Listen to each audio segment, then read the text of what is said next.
فاسألوا أهل الذكر إن كنتم لا تعلمون۔ السلام علیکم ناظرین، میں ہوں نعیم ناصف اور پروگرام ہے آپ کا سوال، اور آج بھی میرے ساتھ موجود ہیں جناب قاری محمد مصطفیٰ راسخ۔ نماز کے اوقات پر مسلسل 3 پروگرام ہم کر چکے، اور یہ آج غالباً اس کا چوتھا پروگرام ہے کہ نماز کے اوقات کیا ہیں، اور پھر نمازوں میں سے ہر نماز اور اس سے ملے ہوئے تمام مسائل۔ ناظرین، آج کے جو سوالات ہیں اسی موضوع پر ہیں۔ ہم پوچھتے ہیں جناب قاری محمد مصطفیٰ راسخ صاحب سے۔ قاری صاحب السلام علیکم ورحمۃ اللہ وبرکاتہ۔ جی وعلیکم السلام ورحمۃ اللہ وبرکاتہ۔ اللہ کا شکر ہے، الحمدللہ۔ شیخ، پہلا سوال یہ ہے کہ ایک صاحب پوچھتے ہیں کہ جن علاقوں میں صبح و شام اس طرح نہیں ہے جیسے ہمارے یہاں پاکستان میں ہے، 6 ماہ تک دن رہتا ہے اور پھر 6 ماہ رات رہتی ہے، تو یہ جو نمازوں کے اوقات ہم نے اپنے پچھلے پروگرام میں بتائے ہیں، تو وہاں کیا کریں گے؟ مطلب یہ اوقات کیسے ہوں گے؟ بسم اللہ الرحمن الرحیم۔ اللہ رب العزت نے ہمیں جو رہنمائی مہیا کی ہے وہ تا قیامت ہے، اور ہمیں ایسی مثالیں مل جاتی ہیں جن سے ہمیں پتہ چلتا ہے کہ مستقبل میں جو مسائل ہمیں درپیش ہوں گے ان کو ہم نے کیسے حل کرنا ہے۔ تو جن علاقوں کے اندر 6 مہینے دن اور 6 مہینے رات ہوتی ہے، وہاں کے حوالے سے ہم اس حدیث کو دیکھیں گے جو صحیح مسلم کے اندر نواس بن سمعان رضی اللہ تعالی عنہ سے روایت ہے کہ نبی مکرم صلی اللہ علیہ وآلہ وسلم نے فرمایا کہ جب دجال کا ظہور ہوگا تو اس کا پہلا دن 1 سال کا ہوگا، دوسرا دن 1 مہینے کا ہوگا، اور تیسرا دن 1 ہفتے کے برابر ہوگا۔ تو صحابہ کرام رضوان اللہ علیہم اجمعین نے پوچھا کہ یا رسول اللہ اتقفینا فیہ صلاۃ یومن، کہ اس کا جو وہ 1 دن سال کا ہے، کیا اس پورے 1 دن کے اندر ہم 1 دن کی ہی نمازیں پڑھیں گے، یا جو اس کا مہینے کا دن ہے ہم پورے مہینے کے اندر 1 ہی دن کی نمازیں پڑھیں گے، یا اس کا جو 1 دن پورے ہفتے کا ہے تو کیا ہم اس میں 1 ہی دن کی نمازیں پڑھیں گے؟ تو آپ صلی اللہ علیہ وسلم نے فرمایا کہ لا، نہیں، اس پورے دن کے اندر آپ نے 1 دن کی نمازیں نہیں پڑھنی ہیں، بلکہ آپ نے عام دنوں کا اندازہ کرنا ہے۔ تو عام دنوں کے اندازے سے اگر اس کا 1 دن سال کا ہے تو آپ نے اس کو 1 دن شمار نہیں کرنا، بلکہ آپ نے اس کو سال کے 355 یا 356 جو بھی عربی مہینے کے دن ہوتے ہیں، آپ نے اتنے دن ہی اس کو شمار کرنا ہے، اور اسی اعتبار سے آپ نے نمازیں پڑھتے چلا جانا ہے۔ تو اسی طرح وہ علاقے جہاں پر 6 مہینے دن ہوتا ہے یا 6 مہینے رات ہوتی ہے، وہاں بھی ہم اسی انداز میں نمازیں ادا کریں گے کہ وہ گھڑی کے اعتبار سے 24 گھنٹوں کا 1 دن شمار کیا کریں گے، اور ان 24 گھنٹوں کے اندر وہ کسی بھی مسلم علاقے کو، مکہ کو، یا کسی بھی مسلم علاقے کو جو ملک ان کے قریب ہے اس کو اپنا معیار بنا لیں، اور اس کے سامنے رکھ کر وہ پھر اپنی فجر، ظہر، مغرب، عشاء، اپنی ساری نمازیں جو ہیں وہ اس کے مطابق پڑھتے چلے جائیں گے۔ تو یہ نبی مکرم صلی اللہ علیہ وآلہ وسلم نے ہمیں رہنمائی فرما دی ہے۔ اچھا شیخ، یہ بتائیے گا کہ جو ہمارے نمازوں کے اوقات ہیں ان میں سے اگر کوئی شخص کسی بھی نماز میں اپنے وقت سے پہلے ادا کر لیتا ہے تو کیا وہ نماز ہو جائے گی؟ اگر کوئی شخص نماز کا وقت ہونے سے پہلے نماز پڑھ لیتا ہے تو اس کی نماز ادا نہیں ہوگی، کیونکہ نماز اس وقت ادا کی جاتی ہے جب نماز فرض ہوتی ہے، بلکہ کوئی بھی عمل جب آپ پر فرض ہوتا ہے تو آپ اس عمل کو کرتے ہیں۔ اگر آپ پر زکوٰۃ فرض ہے تو آپ زکوٰۃ ادا کریں گے، جب تک آپ پہ زکوٰۃ فرض نہیں ہے آپ زکوٰۃ ادا نہیں کریں گے۔ اسی طرح آپ پر حج فرض ہے تو آپ نے حج ادا کرنا ہے، اور اگر آپ پر حج فرض نہیں ہے تو آپ نے حج ادا نہیں کرنا ہے۔ تو جب تک آپ پر نماز فرض نہیں ہوئی، تو فرض کب ہوتی ہے؟ جب نماز کا وقت ہو جاتا ہے، یعنی فجر کی نماز کا وقت ہوا تو فجر جو ہے وہ آپ پر فرض ہو گئی، ظہر کا وقت ہوا تو ظہر فرض ہو گئی، عصر کا وقت ہوا تو عصر فرض ہو گئی، مغرب کا وقت ہوا تو مغرب فرض ہو گئی، عشاء کا وقت ہوا تو عشاء فرض ہو گئی۔ تو کوئی بھی نماز جو آپ فرض ہونے سے پہلے اور اس کا وقت ہونے سے پہلے ادا کرتے ہیں، آپ کی وہ فرض نماز ادا نہیں ہوگی، کیونکہ وہ آپ پر فرض ہی نہیں تھی۔ اور اگر آپ نے ادا کر بھی لی ہے اور آپ کو پتہ چلا کہ آپ نے وقت سے پہلے ادا کر لی ہے، تو وقت ہونے کے بعد وہ نماز آپ کو دوبارہ ادا کرنا پڑے گی۔ جو نماز آپ نے پہلے ادا کی تھی وہ آپ کے لیے نفل جو ہے وہ لکھ دی جائے گی، اور اس کا اللہ تعالیٰ آپ کو نفلوں کا ثواب عطا فرما دیں گے۔ شیخ، جمعہ کے دن کے بارے میں موجود ہے کہ اس میں 5 گھڑیاں ہیں جو قبولیت کی ہیں، تو یہ 5 گھڑیاں کون سی ہیں، اور پہلی گھڑی جو ہے اس کا آغاز کب ہوتا ہے؟ جی نبی مکرم صلی اللہ علیہ وآلہ وسلم نے جمعہ کی جو گھڑیاں بیان فرمائی ہیں ان میں آپ صلی اللہ علیہ وسلم نے فرمایا کہ جو شخص سب سے پہلی گھڑی میں آئے گا اللہ تعالیٰ اس کو ایک اونٹ کی قربانی کا ثواب عطا فرمائیں گے، جو دوسری گھڑی میں آئے گا اللہ تعالیٰ اس کو ایک گائے کی قربانی کا ثواب عطا فرمائیں گے، جو تیسری گھڑی میں آئے گا اس کو سینگوں والے مینڈے کی قربانی کا ثواب عطا فرمائے گا، اور جو چوتھی گھڑی میں آئے گا اس کو ایک مرغی کی قربانی، اور جو پانچویں گھڑی میں آئے گا اس کو گویا کہ ایک انڈے کی قربانی کا اللہ تعالیٰ ثواب عطا فرمائیں گے۔ اب سوال یہ پیدا ہوتا ہے کہ یہ گھڑیاں جو ہیں کب سے شروع ہوتی ہیں اور ان کا وقت کیا ہے؟ ہر آدمی کی کوشش ہے کہ میں عبادت کے اندر بڑھ چڑھ کر جو ہے عبادت کروں، لیکن اس کو اوقات کا علم ہونا چاہیے۔ تو ان گھڑیوں کی تحدید کے بارے میں اہل علم کا اختلاف پایا جاتا ہے۔ 3 معروف قول ہیں۔ پہلا قول یہ ہے کہ یہ طلوع فجر سے شروع ہوتی ہیں، دوسرا قول یہ ہے کہ یہ طلوع شمس سے شروع ہوتی ہیں، یعنی طلوع آفتاب کے بعد یہ شروع ہو جاتی ہیں، اور یہ امام شافعی اور امام احمد بن حنبل رحمۃ اللہ علیہ ان کا قول ہے۔ اور تیسرا قول یہ ہے کہ یہ گھڑیاں جو ہیں یہ زوال کے بعد شروع ہوتی ہیں، لیکن یہ تیسرا قول جو ہے یہ ضعیف ہے، اور بہت سارے اہل علم نے اس کا رد کیا ہے کہ یہ قول درست نہیں ہو سکتا، کیونکہ اگر ہم زوال کے بعد ان گھڑیوں کو شروع کریں گے تو جمعے اور زوال کا ٹائم بہت کم ہوتا ہے، پھر تو فضیلت والی بات ہی کوئی نہیں ہے، اس وقت تقریباً سارے لوگ ہی مسجد میں آ جاتے ہیں۔ تو راجح موقف جو معلوم ہوتا ہے وہ یہی ہے کہ یہ گھڑیاں جو ہیں یہ طلوع آفتاب کے بعد، یعنی جس وقت آپ نماز اشراق پڑھتے ہیں تو نماز اشراق کے بعد جو ہے یہ گھڑیاں شروع ہو جاتی ہیں، جن میں سب سے پہلی گھڑی، پھر دوسری گھڑی۔ آپ اس کا وقت اس طرح کر لیں کہ نماز اشراق کے وقت کے بعد سے لے کر جمعہ کے وقت تک جتنا ٹائم بنتا ہو 3 گھنٹے 4 گھنٹے، اس کو 5 پر اوپر آپ تقسیم کر دیں۔ جب 5 پر آپ تقسیم کر دیں گے تو آپ کی ہر گھڑی کا وقت جو ہے وہ آپ کے سامنے آ جائے گا۔ تو شیخ ابن باز رحمہ اللہ، اس طرح شیخ محمد بن صالح العثیمین رحمہ اللہ اور شیخ صالح المنجد، ان تمام اہل علم کا موقف یہی ہے، اور انہوں نے اسی بات کو راجح قرار دیا ہے کہ یہ جو 5 گھڑیاں ہیں یہ طلوع آفتاب کے بعد نماز اشراق کے بعد شروع ہوتی ہیں اور نماز جمعہ تک ان کا وقت رہتا ہے۔ اچھا شیخ، جہاں نماز کے اوقات آپ بتا رہے ہیں یہ بھی بتائیے گا کہ ہم سنتے ہیں پڑھتے ہیں کہ دعا کی قبولیت کے بھی اوقات ہیں، وہ کون سے ہیں؟ ویسے تو اللہ رب العزت انسان کی دعا کو ہر وقت قبول کرتے ہیں، جب بھی انسان اخلاص کے ساتھ جذبے کے ساتھ اللہ رب العزت سے مانگتا ہے اور اللہ رب العزت کو پکارتا ہے تو اللہ تعالیٰ اس کی دعا کو قبول کرتے ہیں۔ لیکن بعض اوقات ایسے ہیں، بعض گھڑیاں ایسی ہیں جن میں خاص طور پر احادیث کے اندر آپ صلی اللہ علیہ وآلہ وسلم نے فرمایا کہ اگر ان اوقات میں آپ دعا کریں تو اللہ تعالیٰ آپ کی دعا کو رد نہیں کریں گے۔ ان میں سب سے پہلی گھڑی ہے رات کا آخری حصہ۔ جب رات کا آخری پہر ہوتا ہے تو اللہ تعالیٰ آسمان دنیا پہ آ جاتے ہیں اور خود جو ہے لوگوں کو پکار کر کہتے ہیں کہ کون ہے جو مجھ سے رزق طلب کرے، کون ہے جو مجھ سے اپنے گناہوں کی معافی مانگے، کون ہے جو مجھ سے کچھ مانگنا چاہتا ہے اور وہ مجھ سے مانگ لے۔ تو ایک گھڑی جو ہے وہ رات کا آخری پہر ہے، اور دوسرا وقت اذان اور اقامت کے درمیان، یعنی اذان اور اقامت کے درمیان کا جو وقت ہوتا ہے 10 یا 15 منٹ کا، انسان کو چاہیے کہ جو ہی اذان ہو وہ فوراً مسجد میں آ جائے اور آ کر 2 سنت ادا کرے یا 2 نفل ادا کرے، تحیۃ المسجد پڑھے اور اس کے بعد اللہ تعالیٰ سے دعا کرے۔ تو یہ وقت جو ہے یہ بھی قبولیت کا وقت ہے۔ اسی طرح نبی مکرم صلی اللہ علیہ وآلہ وسلم نے فرمایا کہ سجدے کے اندر اللہ تعالیٰ دعا کو قبول فرماتے ہیں، کیونکہ وہ اس وقت انسان اللہ کے بہت زیادہ قریب ہوتا ہے، تو سجدے کے اندر دعا کرنا یہ بھی قبولیت کا موقع ہے۔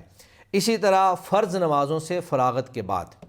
تو نبی مکرم صلی اللہ علیہ وآلہ وسلم نے حضرت معاذ بن جبل رضی اللہ تعالی عنہ کو وصیت کی تھی کہ آپ فرض نمازوں کے بعد اللہ سے دعا کیا کریں، کیونکہ یہ قبولیت کا وقت ہے۔ اسی طرح بارش کے وقت دعا کرنا،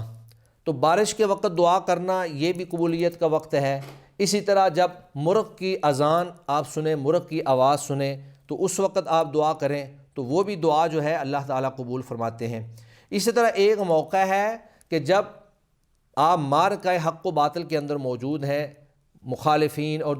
دشمنان اسلام کے خلاف آپ لڑائی کر رہے ہیں، میدان جہاد کے اندر آپ موجود ہیں، تو میدان جہاد کے اندر جب آپ اللہ تعالیٰ سے کوئی دعا کرتے ہیں تو اللہ تعالیٰ اس دعا کو بھی رد نہیں کرتے ہیں۔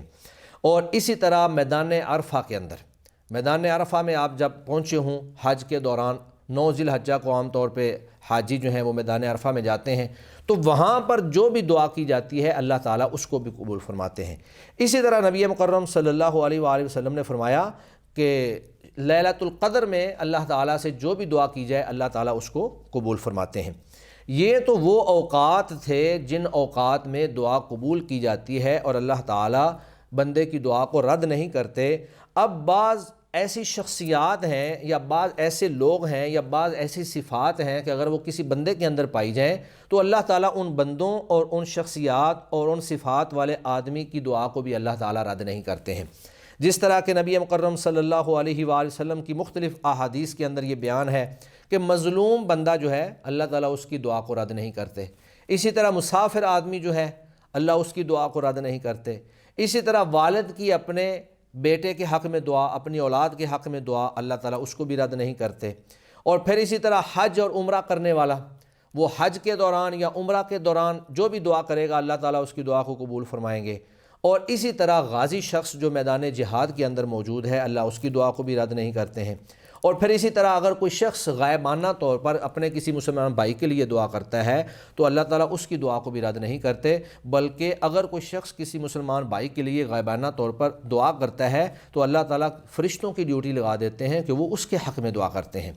تو یہ وہ چند اوقات تھے جن میں دعا رد نہیں ہوتی، اور یہ وہ چند صفات یا شخصیات تھیں جن کی دعائیں جو ہے اللہ تعالیٰ رد نہیں کرتے اور ان کی دعاؤں کو اللہ تعالیٰ قبول فرماتے ہیں۔ اللہ تعالیٰ سے ہم یہ دعا کرتے ہیں کہ اللہ تعالیٰ ہمیں بھی ایسے نیک لوگ اور خوش نصیب لوگوں کے اندر شامل فرما دے۔ نماز تراویح کا وقت کون سا ہے؟ یعنی ہم یہ تہجد، ہم کہتے ہیں تہجد اور تراویح ایک ہی نماز ہے، تو کیا تراویح کو ہمیں وہاں تہجد کے وقت میں جا کے پڑھنا چاہیے یا عشاء کے فوری بعد، جو ہمارے یہاں عشاء کی نماز ہے، تو اس کا صحیح وقت کون سا ہے؟ احادیث کے اندر نماز تراویح کے حوالے سے جو الفاظ وارد ہوئے ہیں وہ ہے صلاۃ اللیل، قیام اللیل، صلاۃ التہجد، صلاۃ الوتر، یعنی یہ جتنے نام ہیں، صلاۃ اللیل ہو، قیام اللیل ہو، صلاۃ التہجد ہو یا صلاۃ الوتر ہو، یہ سارے کے سارے نام ایک ہی نماز کے ہیں۔ آپ اس کو صلاۃ اللیل کہہ لیں، صلاۃ التہجد کہہ لیں، صلاۃ الوتر کہہ لیں یا قیام اللیل کہہ لیں، یہ ایک ہی نماز کے مختلف نام ہیں۔ اور اسی کو ہم جب رمضان آ جاتا ہے تو پھر اسی نماز کو ہم قیام رمضان کہتے ہیں یا صلاۃ رمضان کہتے ہیں یا صلاۃ تراویح، نماز تراویح کہہ دیتے ہیں۔ تو یہ گویا کہ وہی تہجد ہے، وہی قیام اللیل ہے جو پورا سال تہجد کے نام پر یا قیام اللیل کے نام پر یا صلاۃ اللیل کے نام پر یا صلاۃ الوتر کے نام پر ہم پڑھتے ہیں، لیکن رمضان میں آ کر وہ قیام رمضان ہو جاتا ہے یا اسی طرح صلاۃ رمضان ہو جاتا ہے یا نماز تراویح اس کا نام ہو جاتا ہے۔ تو یہ ایک ہی نماز ہے۔ تو اس نماز کے حوالے سے نبی مکرم صلی اللہ علیہ وآلہ وسلم کا طریقہ کار یہ تھا کہ آپ صلی اللہ علیہ وآلہ وسلم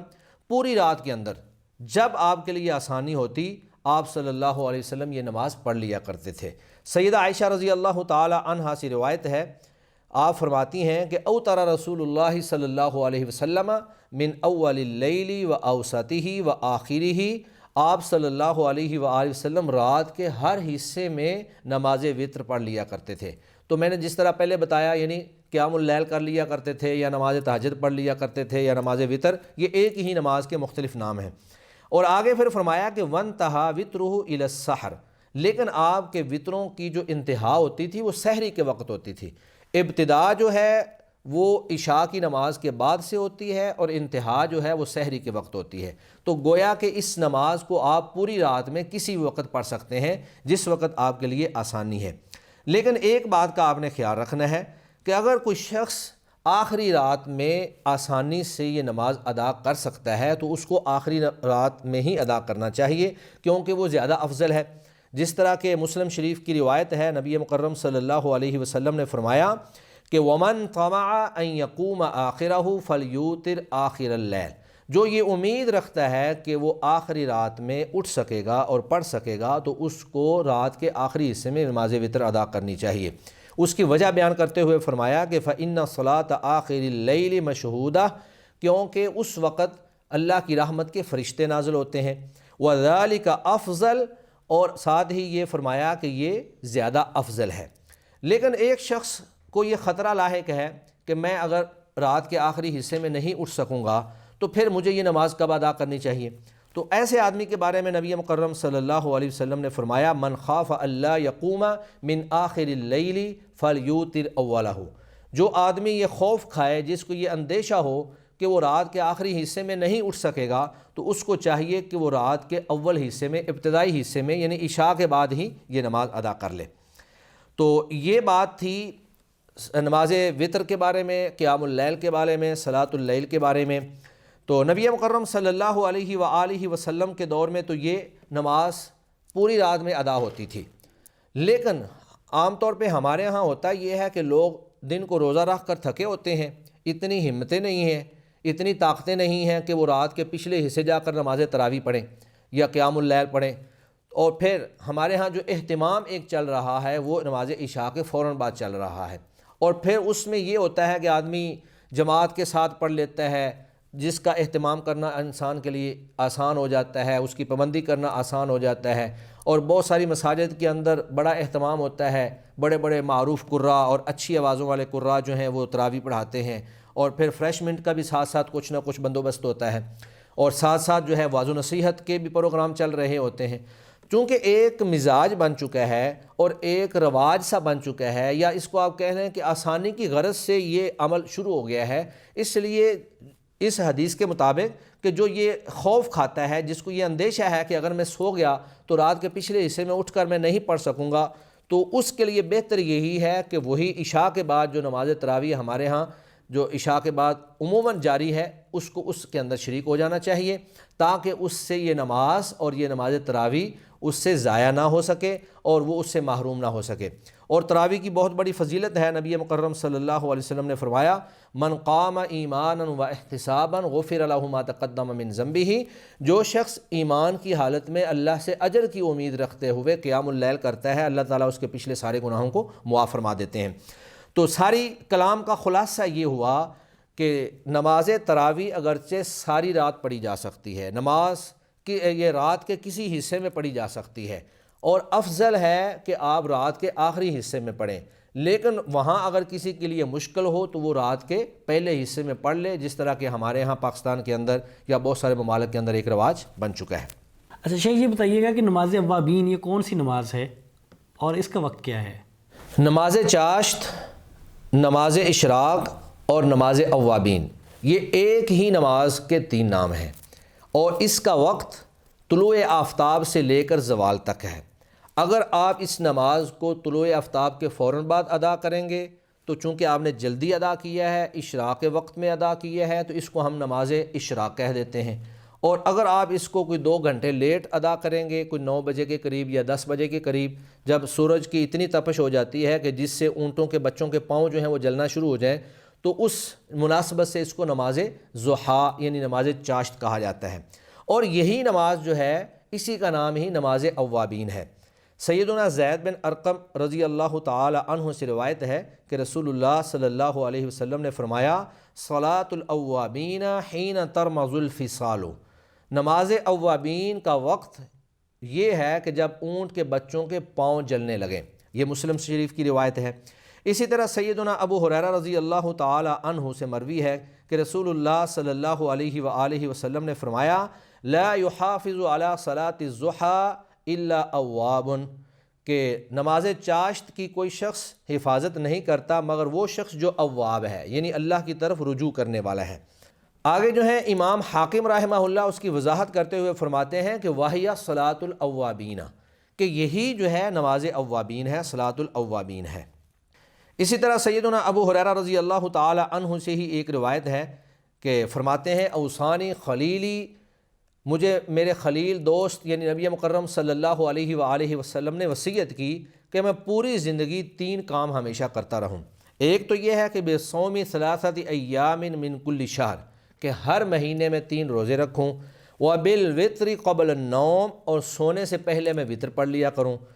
وصلاۃ الضحیٰ، اور مجھے نماز چاشت کی بھی وصیت کی، اور اس کے ساتھ ہی اس کی وضاحت کرتے ہوئے فرماتے ہیں کہ فإنہا صلاۃ الاوابین، یہی نماز چاشت جو ہے یہ صلاۃ الاوابین ہے۔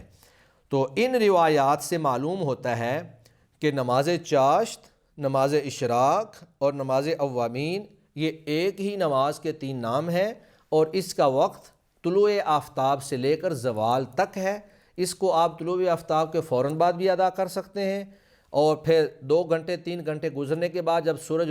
روشن ہو جائے اور اونٹوں کے بچوں کے پاؤں جلنا شروع ہو جائیں اس وقت بھی ادا کر سکتے ہیں، اور اس کو زوال تک آپ کسی وقت بھی ادا کر سکتے ہیں۔ لیکن اگر آپ نے اس کو طلوع آفتاب کے فوراً بعد ادا کر دیا تو اس کو نماز اشراق کہا جائے گا وقت کی مناسبت سے، اور اگر آپ نے اس کو لیٹ کر کے کوئی 9-10 بجے ادا کیا تو اس کو نماز چاشت کہا جائے گا وقت کے اعتبار سے، وقت کی مناسبت سے۔ لیکن اسی کو ہی ہم نماز اوابین بھی کہیں گے، نماز اشراق بھی کہیں گے، اور نماز چاشت بھی کہیں گے۔ اچھا یہ بتائیے گا کہ ہم نے یہ بھی سنا ہے کہ اس کا جو اس کے بارے میں بعض روایات ہیں کہ نماز اوابین جو ہے یہ مغرب اور عشاء کے درمیان میں پڑھی جاتی ہے، تو کیا یہ بات درست ہے؟ جی، بعض روایات ایسی موجود ہیں کہ جن کے اندر یہ تذکرہ موجود ہے کہ نماز اوابین جو ہے یہ مغرب اور عشاء کے درمیان ادا کی جاتی ہیں، لیکن وہ ساری روایات ضعیف ہیں۔ اس سلسلہ میں 2 روایات زیادہ معروف ہیں، جن میں سے ایک روایت مصنف ابن ابی شیبہ کے اندر موجود ہے جو سیدنا ابن عمر رضی اللہ تعالی عنہ سے مروی ہے۔ فرماتے ہیں کہ صلاۃ الاوابین، جب نمازی اپنی نماز مغرب سے فارغ ہوں تو اس وقت سے لے کر نماز عشاء سے پہلے تک ادا کی جاتی ہے۔ تو یہ روایت جو ہے مصنف ابن ابی شیبہ میں موجود ہے، لیکن یہ سند کے اعتبار سے صحیح نہیں ہے، کیونکہ اس میں ایک راوی ہے موسیٰ بن عبیدہ۔ تو موسیٰ بن عبیدہ کو امام احمد بن حنبل رحمۃ اللہ علیہ اور امام بخاری رحمۃ اللہ علیہ ان دونوں محدثین نے ان کو منکر الحدیث قرار دیا ہے۔ نیز امام ابن معین، علی بن مدینی، ابو زرعہ اور امام ابو حاتم رحمہم اللہ ان سب نے ان کو ضعیف قرار دیا ہے۔ تو گویا کہ یہ حدیث ضعیف ہے جو قابل حجت نہیں ہے۔ اور دوسری روایت جو ہے وہ شرح سنہ کے اندر موجود ہے۔ سیدنا عبداللہ بن عباس رضی اللہ تعالی عنہ فرماتے ہیں کہ فرشتے ان لوگوں کو گھیر لیتے ہیں جو مغرب اور عشاء کے درمیان نماز پڑھتے ہیں، اور یہی نماز اوابین ہے۔ لیکن یہ روایت بھی قابل حجت نہیں ہے، کیونکہ امام بغوی رحمہ اللہ نے اس روایت کو صیغہ تمریض سے، قیلہ کے الفاظ سے جو ہے بیان کیا ہے، جو اس کے ضعیف ہونے کی طرف اشارہ کرتا ہے۔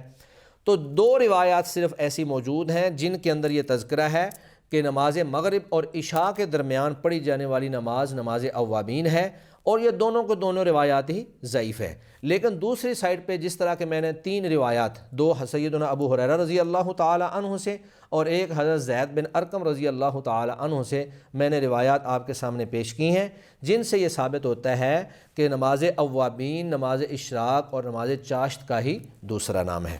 ایک شخص پوچھتے ہیں کہ اگر مؤذن اذان دے رہا ہو اور اسی دوران میں یعنی ان اذان کو ختم کیے بغیر اور ختم ہونے کا انتظار کیے بغیر کوئی شخص دوران اذان ہی نماز شروع کر دے تو یہ نماز ہو جائے گی؟ نبی مکرم صلی اللہ علیہ وآلہ وسلم کا ارشاد گرامی ہے کہ اذا سمعتم المؤذن فقولوا مثل ما يقول ثم صلوا علیہ، کہ جب تم مؤذن کو سنو تو تم بھی وہی الفاظ کہو جو مؤذن کہہ رہا ہے۔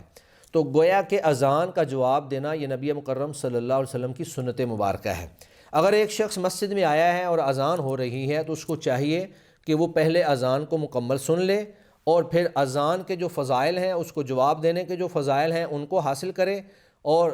مؤذن کے الفاظ کے اوپر اس کا جواب دیتا جائے، اور پھر نبی مکرم صلی اللہ علیہ وسلم پر درود پڑھے، اور اس کے بعد جو بھی اذان کے بعد کی دعائیں ہیں وہ ساری دعائیں پڑھے، اور اس کے بعد اس کو سنتیں ادا کرنی چاہیے۔ اس کا فائدہ یہ ہے کہ اس نے 2 سنتوں کو حاصل کر لیا، ایک تو اذان کا جواب دے کر اس نے سنت پہ عمل کر لیا، اور دوسرا اس نے مسجد میں آنے کے لیے تحیۃ المسجد پڑھی، یا نماز سے پہلے کی جو سنتیں ہیں وہ ادا کیں، یا اس نے وضو کی سنت جو نفل ہیں وہ ادا کیے، جو بھی ادا کیے، گویا کہ اس نے دوہرے اجر کو پا لیا۔ اب اس کو جلدی تو نہیں ہے، اور کہیں بھی ایسا نہیں ہوتا کہ اذان کے فوراً بعد جو ہے وہ جماعت کھڑی کر دی جائے، لیکن اگر کوئی شخص اذان کا جواب نہیں دیتا ہے اور آتے ہی وہ سنتیں شروع کر دیتا ہے، نماز شروع کر دیتا ہے، تو اس کی انشاءاللہ نماز درست ہے، نماز کا اس کو اجر ملے گا اور وہ گناہ گار نہیں ہوگا، کیونکہ اذان کا جواب دینا ایک مسنون عمل ہے، مستحب عمل ہے۔ اگر کوئی نہیں دے پاتا ہے کسی مجبوری کی وجہ سے تو وہ گناہ گار نہیں ہے، لیکن افضل یہی ہے کہ اس کو دوہرا اجر حاصل کرنا چاہیے۔ پہلے وہ اذان کا جواب دے کر اجر حاصل کرے اور اس کے بعد وہ سنتیں ادا کرے، تو گویا کہ اس نے ایک ہی وقت کے اندر 2 سنتوں کو پا لیا اور 2 طرح کا اس نے اجر حاصل کر لیا۔ شیخ بہت شکریہ، اللہ تعالیٰ آپ کو برکت دے، اللہ تعالیٰ آپ کے علم میں، آپ کے عمل میں اضافہ کرے۔ ناظرین، یہ تھا آج کا پروگرام جس میں ہم نے آپ کے سامنے وہ سوالات رکھے جو نماز کے اوقات سے متعلق ہیں، اور خاص طور پر اس میں جمعہ کے دن کے بارے میں ہے، اور اس میں نماز تراویح کے بارے میں ہے، اور نماز اوابین کے بارے میں ہے۔ تو یہ تھا آج کا پروگرام۔ اگلے پروگرام میں کسی دوسرے موضوع اور دوسرے سوالات کے ساتھ انشاءاللہ حاضر ہوں گے۔ تب تک کے لیے اجازت دیجیے۔ السلام علیکم ورحمۃ اللہ وبرکاتہ۔